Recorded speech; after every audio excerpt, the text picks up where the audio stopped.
I want to catch you guys up on what we did this week. After spending about running back and forth in Florida for 6 days and a few days off, I got a load out of St. Augustine, and it's called aluminum extrusions. This load, my paperwork said a load to Knoxville, Tennessee. When I got there to pick up the paperwork, and these aluminum extrusion places are very particular about helmets and all your clothes and all your stuff, so you got to have a special time to go in and check everything. So you get in there, and I went and found the office, and they gave me the paperwork, and I looked at it, and I was like, oh, this says South Carolina, this says Tennessee, 2 stops. And I looked at the numbers, and I looked at the numbers, and I walked back into the office, and the guy was like, yeah, it's 2 stops. 2 loads on that trailer. I was like, oh, okay. And it's tarped.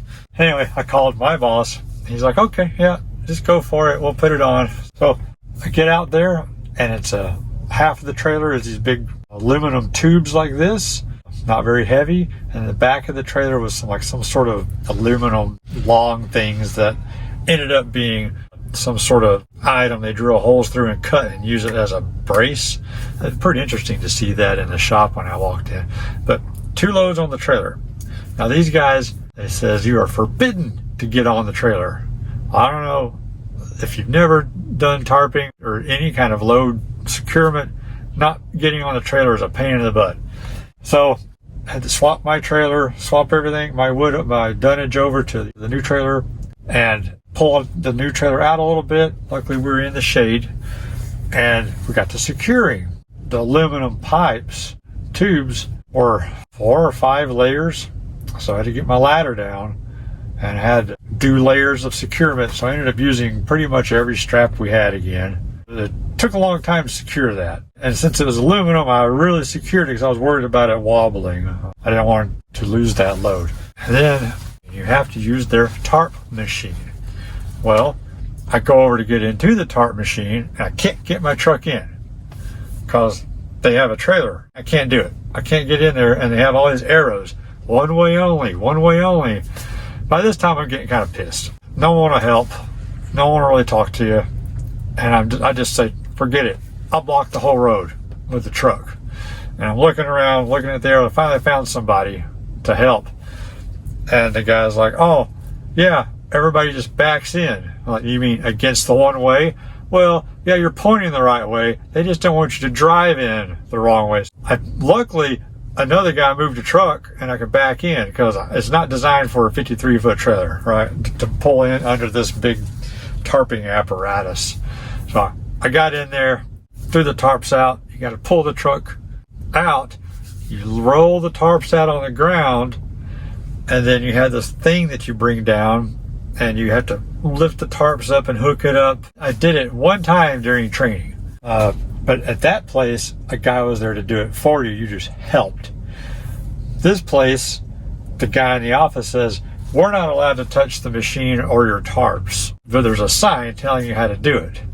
Well, the sign only tells you, to lower it and reset it or whatever. The sign doesn't tell you really how to roll them out and how to put it in the little ball levers. Semi-intuitive, but I mean, I was a mechanic and I had to think about it.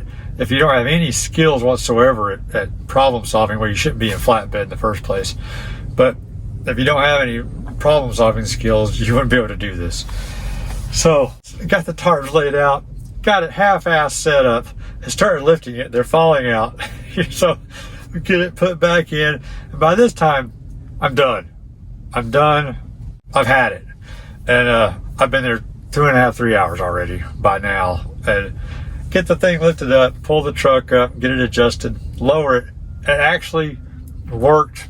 I would give myself a C minus. Got the tarps laid down on there.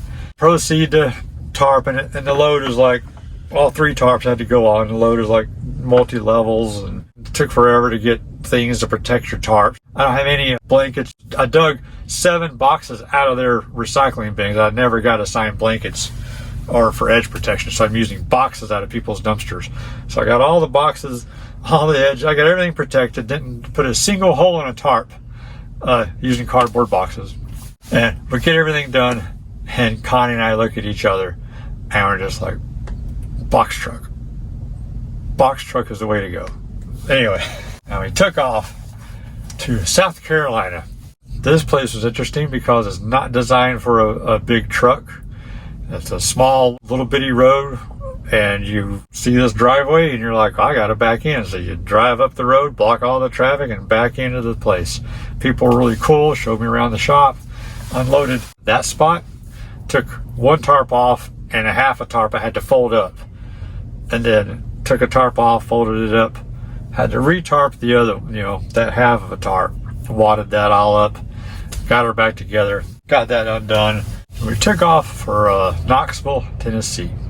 And it was kind of fun. We stayed at a Pilot, and we heard this amazing crash when a guy just like destroyed another guy's truck turning, and that lasted. We got to watch that for a couple of hours. Very crowded, chaotic place. Very crowded and chaotic there. Not, small mountain roads.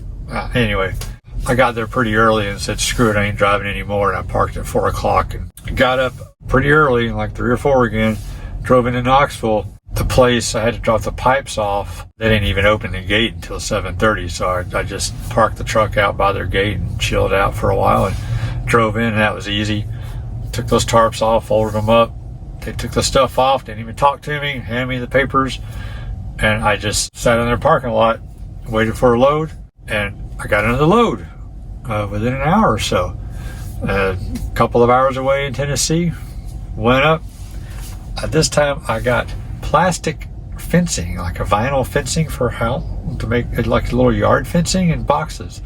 And that one, I just drove into a building, loaded us up with these wobbly looking crates. I had to strap that one down on the wood in a particular manner, and then we had to tarp that one.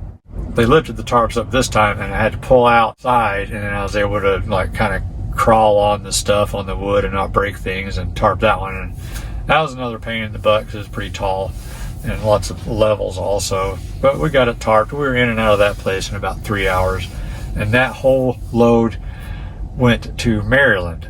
So it took me like another day or so to get up to the drop in Maryland, and I dropped there today. That was actually a nice place. It was a wood product place and smelled really nice. It was a beautiful area. That part of Maryland is like 30, 40 miles outside of Baltimore. It's a gorgeous area. Easy. We just pulled the tarps, bolted them up. The guys came out, took the stuff off, and I just sat outside on their road, turned my paperwork in, laid down to take a nap to see if I could get another load. It's on a Friday, and within an hour, I got another load. Go to Pennsylvania, 2 hours away, and pick up a load from Montgomery, Alabama. So I drove all these little bitty 2-lane roads all the way and through some cities like that you probably shouldn't have a truck in, through Pennsylvania, right by Gettysburg. If anybody's a history person, it was a gorgeous area and really cool to see the cities and the way things are laid out. Very historical, very cool. Got up into Pennsylvania, and this was the cherry on top, a week that was a lot of work for us, for short hops, a lot of work, a lot of tarping. I got a drop-in hook. Yes, I got a drop-in hook trailer.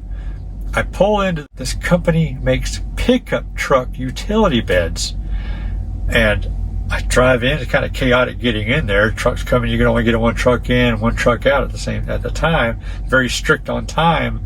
Like you only got 45 minutes to do your stuff, but you go in, your trailer is loaded, and it's strapped. Also, they have these special plastic straps, and they're on.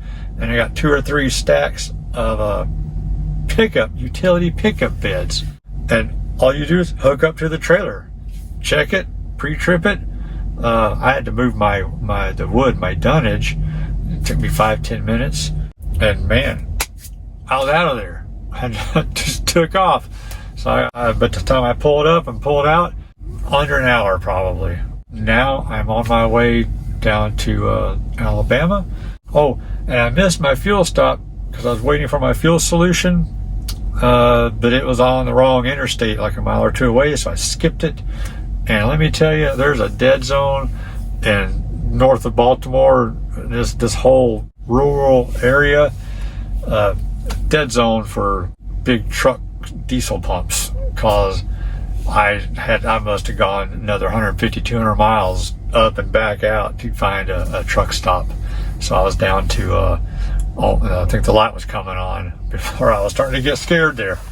But so that's where we are. Had a couple of rough, demoralizing tarp jobs and strapping securement jobs, a couple of short runs, do okay on the miles again. Nice weather though. And at the end of the week, I got a drop-in hook.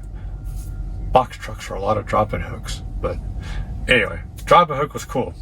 I'll let you know how all this turns out on the next video, and hope you like it. We'll talk to you later.